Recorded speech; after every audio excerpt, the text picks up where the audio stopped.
नमस्ते विद्यार्थी मित्रों, इस वीडियो में हम देखेंगे पाठ की प्रस्तावना। यह प्रस्तावना मैंने हिंदी, मराठी एवं अंग्रेजी में भी यहाँ पर उपलब्ध कराई है। यह आपको किस क्वेश्चन में लिखनी है? विभाग 2 और विभाग 3 में जो माध्यम भाषा उत्तरम लिखत आता है उसी में आपको यह प्रस्तावना लिखनी है। यह प्रस्तावना लिखना बिल्कुल भी ना भूलें क्योंकि इसे आधा मार्क होता है। सबसे पहले हम देखेंगे प्रथम पाठ आद्यकृश का पृथ्वन्य की प्रस्तावना। यह जो लाइन है हिंदी और मराठी में दोनों को भी क्या करनी है, हर लेसन की प्रस्तावना में कॉमन रहेंगी। वरील प्रश्न हा आद्यकृश का पृथ्वन्य या पाठातून घेण्यात आलेला आहे। हिंदी में आएगा उपरोक्त प्रश्न यह आद्यकृश का पृथ्वन्य इस पाठ से लिया गया है। अब जब भी पाठ बदलेगा आपको उस पाठ का नाम वहाँ पर मेंशन करना है, बाकी पूरी लाइन आपको कॉमन रखनी है। आद्यकृश का पृथ्वन्य ही कथा ऋग्वेदातून घेतली आहे। वेन नावाच्या राजाचा पुत्र वैन्य हाच पृथ्वन्य या नावाने ओळखला जातो। तो प्रजाहितासाठी दक्ष आणि आदर्श सम्राट म्हणून प्रसिद्ध होता। भारत देशात पृथ्वीने शेतीचे कार्य सुरू केले, त्यात सुधारणा केली आणि ते विकसित सुद्धा केले। त्यामुळेच त्याला शेतीशास्त्राचा जनक मानले जाते, म्हणूनच त्याला पहिला शेतकरी म्हणतात। पृथ्वीला पृथ्वी हे नाव मिळाले ते पृथ्वीच्या कार्याचे स्मरण म्हणून असल्याचे ज्ञानी लोक मानतात। इसके पश्चात हम यही प्रस्तावना हिंदी में देखेंगे और उसके पश्चात यही प्रस्तावना हम अंग्रेज़ी में भी देखेंगे, ताकि हिंदी मीडियम और अंग्रेज़ी मीडियम को भी वह काम में आए। यह कथा ऋग्वेद से ली गई है। वेन नामक राजा के पुत्र वैन्य को पृथ्वन्य के नाम से जाना जाता है। वह प्रजा के हित के प्रति सक्षम और आदर्श सम्राट के रूप में प्रसिद्ध था। भारत देश में पृथु ने ही कृषि कार्य का आरंभ किया, उसे सुधार किया और उसे विकसित किया, इसीलिए उसे कृषि का जनक माना जाता है। इसीलिए उसे पहला किसान कहा जाता है। पृथ्वी को पृथ्वी नाम पृथु के कार्य की स्मृति के रूप में प्राप्त हुआ है। आप अगर इतना याद नहीं कर सकते तो कुछ लाइंस भी आपने इसमें से लिख ली तो भी सफिशिएंट है। आद्यकृश का पृथ्वन्य, this story is derived from the Rigveda. The son of King Vainya is known by the name Prithuvainya. He is remembered as an ideal emperor and a protector of his people's welfare. In India, it was Prithu who initiated agriculture, refined it, and led its development. Hence, he is regarded as the father of agriculture science. Therefore, he is known as the first farmer. The name Prithvi, earth, is believed by scholars to have been given to the earth as a tribute to Prithu's contribution. Second lesson व्यसने मित्र परीक्षा। पहली line आपको common रखनी है। वरील प्रश्न हा व्यसने मित्र परीक्षा या पाठातून घेण्यात आलेला आहे। ऊपर दिया गया प्रश्न व्यसने मित्र परीक्षा इस पाठ से लिया गया है। यह जो लाइन है आपको हर लेसन में कॉमन रखनी है, सिर्फ लेसन का नाम बदलते जाएगा। ही कथा हितोपदेशातून घेतली आहे। हितोपदेशाचे लेखक नारायण पंडित आहेत। हितोपदेशाचे 4 भाग आहेत, मित्रलाभ, सुहृदभेद, विग्रह, संधी। या ग्रंथामध्ये प्राणी आणि पक्ष्यांच्या कथांद्वारे नीती वचन शिकवण्यात आलेले आहेत। यह कथा हितोपदेश से ली गई है। हितोपदेश के रचयिता नारायण पंडित है। हितोपदेश के 4 भाग हैं, मित्रलाभ, सुहृदभेद, विग्रह, संधि। इस ग्रंथ में पशु और पक्षियों की कहानियों के माध्यम से नीति वचन सिखाए गए हैं। This story is taken from the Hitopadesha. The author of Hitopadesha is Narayan Pandit.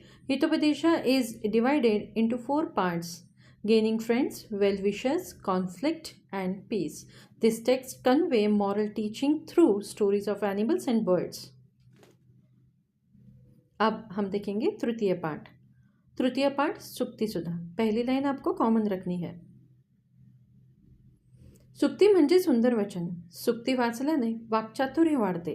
सुक्तींचा उपयोग लेखनात व भाषणात केल्याने प्रभाव वाढतो। याप्रमाणे म्हटले गेले आहे, खिन्न असलेले मन ही सुभाषित ऐकून प्रसन्न होते। इतरांचे सुभाषित ऐकल्यानंतर मनाला पुन्हा ते ऐकायची इच्छा होते। सुभाषितांद्वारे अज्ञानीही ज्ञानी लोकांना आपलेसे करू शकतो, म्हणून मनुष्यांनी सुभाषितांचा संग्रह आवर्जून करावा। काही ओळी जरी तो आपण लिहिल्या संदर्भामध्ये तरीसुद्धा चालेल, पण लिहायला विसरू नका. सुक्तियाँ अर्थात सुंदर वचन. सुक्तियों के माध्यम से वाक कौशल्य बढ़ता है. सुक्तियों के प्रयोग लेखन और भाषण में करने से प्रभाव उत्पन्न होता है. जैसा कि कहा गया है, उदास मन भी सुभाषित सुनकर प्रसन्न होता है. दूसरों का सुभाषित सुनने के बाद मन उसे फिर से सुनना चाहता है. सुभाषित के माध्यम से अज्ञानी भी ज्ञानी को वश में कर सकता है, इसलिए मनुष्य को सुभाषितों का संग्रह अवश्य करना चाहिए. Subhashitas are noble saying. Regarding them enhance eloquence. The use of Subhashitas in writing and speech create an impactful impression. As it is said, even a distressed mind finds joy upon hearing a Subhashita. After hearing another Subhashita, the mind desires to hear it again. Through Subhashitas, even an ignorant person can win over the wise. Hence, human must make it a habit to collect Subhashitas diligently. अमूल्यम Kamalam, पहिली line common रखनी है. भारत हा श्रेष्ठ तत्वचिंतकांचा देश आहे, हे सर्वांना ठाऊक आहे. अशा श्रेष्ठ व्यक्तींमध्ये गौतम बुद्ध हे महत्त्वाचे नाव आहे. मायादेवी आणि शुद्धोधन यांचे पुत्र सिद्धार्थ तपश्चर्येमुळे गौतम बुद्ध झाले. बौद्ध धर्माचे प्रवर्तक असलेल्या गौतम बुद्धांनी शांततेचा संदेश सर्वत्र प्रसारित केला. त्यांच्या जीवनातील ही एक घटना. भारत महान तत्वचिंतकों का देश है, यह सभी जानते हैं. ऐसे महान तत्वचिंतकों में गौतम बुद्ध का नाम आता है. माया देवी और शुद्धोधन के पुत्र सिद्धार्थ तपस्या से गौतम बुद्ध बने. बौद्ध धर्म के प्रवर्तक गौतम बुद्ध ने शांति का संदेश हर जगह फैलाया. यह उनके जीवन की एक घटना है. India is known as a country of great philosophers and everyone is aware of this fact. Among these great thinkers, there is Gautam Buddha. Siddhartha, the son of Maya Devi, and Shuddhodhan became Gautam Buddha through intense meditation. As the founder of Buddhism, he spread the message of peace everywhere. This is an incident from his life. इस पश्चात हम देखेंगे अगला lesson, सह एव परमाणु. पहिली line common रखनी है. वरील प्रश्न हा सह एव परमाणु या पाठातून घेण्यात आलेला आहे. जगाच्या उत्पत्तीबद्दल अनेक सिद्धांत मांडले गेले आहेत. काही प्राचीन सिद्धांत काळाच्या ओघात नाहीसे झाले, तर काही नवीन वैज्ञानिकांनी स्वीकारले आहेत. ॲटम हा शब्द सर्वांना परिचित आहे. आधुनिक विज्ञानशास्त्रात ॲटम म्हणजे पदार्थाचे मूलभूत कारण आहे, तोच एलिमेंट मानला जातो. मात्र प्राचीन शास्त्रात परमाणु निर्मितीचे मूळ कारण मानले गेले आहे. परमाणूची वैशिष्ट्ये महर्षी कणाद यांनी वैशेषिक दर्शनात सांगितली आहेत. या विषयावर अधिक संशोधन शक्य आहे. विश्व की उत्पत्ति के बारे में कई सिद्धांत प्रस्तुत किए गए हैं. कुछ प्राचीन सिद्धांत समय के साथ विलुप्त हो गए, जबकि कुछ नए वैज्ञानिकों द्वारा स्वीकार किए गए हैं. एटम शब्द सभी के लिए परिचित है. आधुनिक विज्ञान में एटम पदार्थ का मूल कारण माना गया है. इसे ही एलिमेंट कहा जाता है. लेकिन प्राचीन शास्त्र में परमाणु को सृष्टि का मूल कारण बताया गया है. परमाणु की विशेषताओं का वर्णन महर्षि कणाद ने वैशेषिक दर्शन में किया है. इस विषय पर और अधिक संशोधन संभव है. Many theories have been proposed regarding the origin of the universe. Some ancient theories have faded over time, while some new ones have been accepted by scientists. The term atom is well known to everyone. In modern science, the atom is considered the fundamental cause of matter. It is regarded as the element. However, in ancient scriptures, the Parmanu atom was described as the fundamental cause of creation. The characteristics of the Parmanu were elaborated by sage Kanad in the Vaishishka philosophy. Further research on this subject is possible. इस पश्चात हम देखेंगे षष्ठम पाठ है युग्ममाला. As usual पहिली line आपको common रखनी है. वरील प्रश्न हा युग्ममाला या पाठातून घेण्यात आलेला आहे. उपरोक्त प्रश्न यह युग्ममाला इस पाठ से लिया गया है. हर पाठ में यह पहली लाइन आपको कॉमन रखनी है. संस्कृत साहित्यात शब्द जोड्या प्रसिद्ध आहेत. उदाहरणार्थ जसे यदा तदा यावत तावत यत्र तत्र वगैरे. उदाहरणार्थ यथा राजा तथा प्रजा. शब्द जोड्यांचा उपयोग केल्यामुळे श्लोक किंवा वाक्याचे सौंदर्य वाढते. संस्कृत साहित्य में शब्द युग्म प्रसिद्ध है, जैसे यदा तदा, यावत तावत, यत्र तत्र आदि। उदाहरण के लिए यथा राजा तथा प्रजा। शब्द युग्मों के उपयोग से श्लोक या वाक्य की सुंदरता बढ़ती है। In Sanskrit literature, word pairs are well known. For example, yada tada, yavat tavat, yatra tatra, etc. For instance, as the king, so are the subjects. The use of word pair enhances the beauty of a verse or sentence.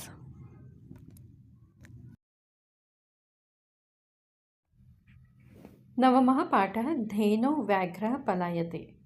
As usual पहली line हमें common रखनी है।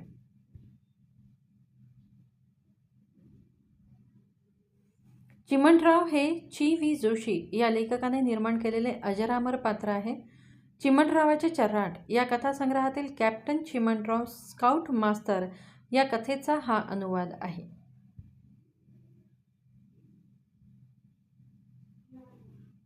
ही कथा समर्पण या वार्षिक अंकातून घेतलेली आहे। चिमणराव ची.व्ही. जोशी द्वारा रचित एक अमर पात्र है। चिमणरावाचे चर्राट नामक कथा संग्रह की कैप्टन चिमणराव स्काउट मास्टर नामक कथा का यह अनुवाद है। यह कथा समर्पण वार्षिक अंक से ली गई है। अब हम देखेंगे अंग्रेजी में। Chiman Rao is an immortal character created by the author C.V. Joshi. This is a translation of a story, Captain Chiman Rao Scoutmaster, from the collection Chiman Rao Che Char Haat. The story has been taken from Samarpan Annual Edition. इस पश्चात हम देखेंगे जटायु शौर्यम। बहुत ही ज़्यादा important lesson है यह।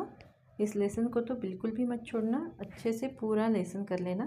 पहली line common रहेंगी। वरील प्रश्न हा जटायु शौर्यम या पाठातून घेण्यात आलेला आहे। उपरोक्त प्रश्न यह जटायु शौर्यम इस पाठ से लिया गया है।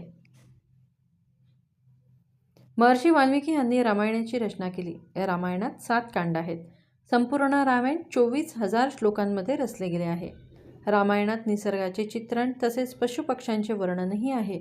रामायणाच्या अरण्यकांडातील 47व्या सर्गापासून एकूण 50व्या सर्गापर्यंतचे काही श्लोक येथे निवडले गेले आहेत। या श्लोकांमध्ये जटायू आणि रावण यांच्यातील संघर्षाचे वर्णन आले आहे। महर्षि वाल्मीकि ने रामायण की रचना की। रामायण में 7 कांड है। संपूर्ण रामायण 24,000 श्लोकों में रचा गया है। रामायण में प्रकृति का चित्रण और पशु पक्षियों का वर्णन भी है। रामायण के अरण्य कांड के 47वें सर्ग से 49वें सर्ग तक के कुछ श्लोक यहाँ उद्धृत किए गए हैं। इन श्लोकों में जटायु और रावण के संघर्ष का वर्णन मिलता है। अब देखेंगे अंग्रेजी में। महर्षि Valmiki composed the Ramayana. The Ramayana consists of 7 chapters. The entire Ramayana is composed of 24,000 verses. The Ramayana also portrays nature and depicts animals and birds. Certain verses from the 47th to the 49th chapter of the Aranyakanda of Ramayana are highlighted here. These verses describe the conflict between Jatayu and Ravana.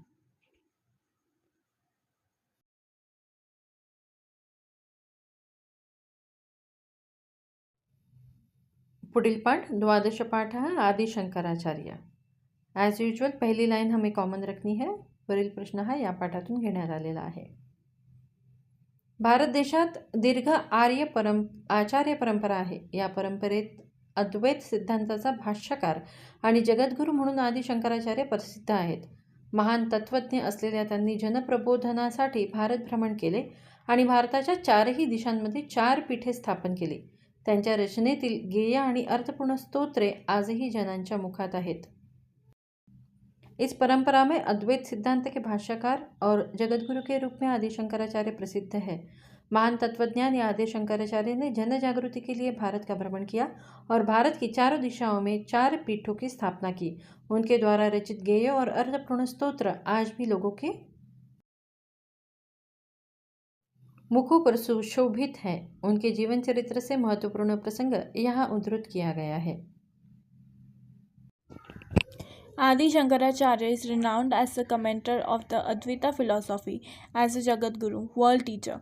A great philosopher, he traveled across India to educate people and establish 4 monastery studies in 4 directions of the country. The hymns and meaningful verses composed by him still resonate on people's lips. 2 significant incidents from his life have been highlighted here. इस पश्चात हम देखेंगे त्रयोदश पाठ है चित्रकाव्य। प्रथम line जो थी वह हमें कॉमन रखनी है, जैसे की मैंने पहले बताया था।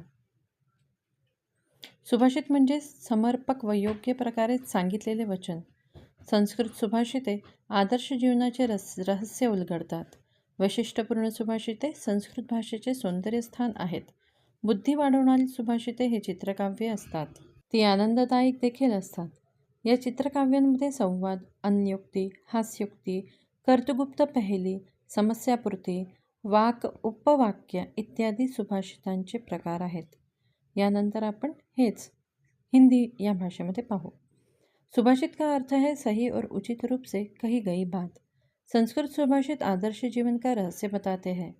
वैशिष्ट सुभाषित संस्कृत भाषा की शोभा है। बुद्धि को विकसित करने वाले सुभाषित वास्तव में चित्रकाव्य होते हैं। ये मनोरंजक भी होते हैं। इन चित्रकाव्यों में संवाद, अन्योक्ति, हास्योक्ति, कर्तृगुप्त पहेली, समस्यापूर्ति, वाकोपवाक्य आदि सुभाषितों का प्रकार होते हैं। Subhashita means something expressed appropriately and eloquently. Sanskrit Subhashitas reveal the secrets of an ideal life. Unique Subhashitas are truly the adornments of Sanskrit language. Subhashitas that develop intellect are a form of creative poetry.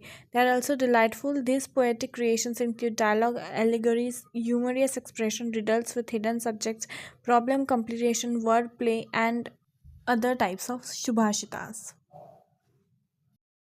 इस पश्चात हम देखेंगे चतुर्थ पाठ प्रतिपदम संस्कृतम। पहली line जैसे की कहा था कॉमन रखनी है।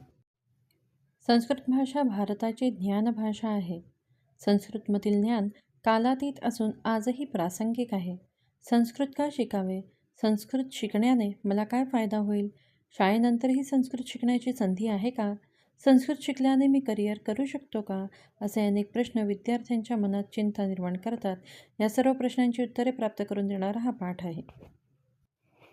संस्कृत भाषा भारत की ज्ञान भाषा है। संस्कृत में विद्यमान ज्ञान कालजयी है और आज भी प्रासंगिक है। संस्कृत क्यों पढ़े? संस्कृत पढ़ने से मुझे क्या लाभ होगा? स्कूल के बाद भी संस्कृत पढ़ाई के अवसर है क्या? क्या संस्कृत पढ़कर मैं करियर बना सकता हूँ? ये कई प्रश्न विद्यार्थी जीवन में हमें चिंतित करते हैं। इन सारे प्रश्नों के उत्तर हमें इस पाठ से प्राप्त होते हैं। इस पश्चात हम इसी पाठ का प्रस्तावना इंग्लिश में देखेंगे। The Sanskrit language is India's language of knowledge.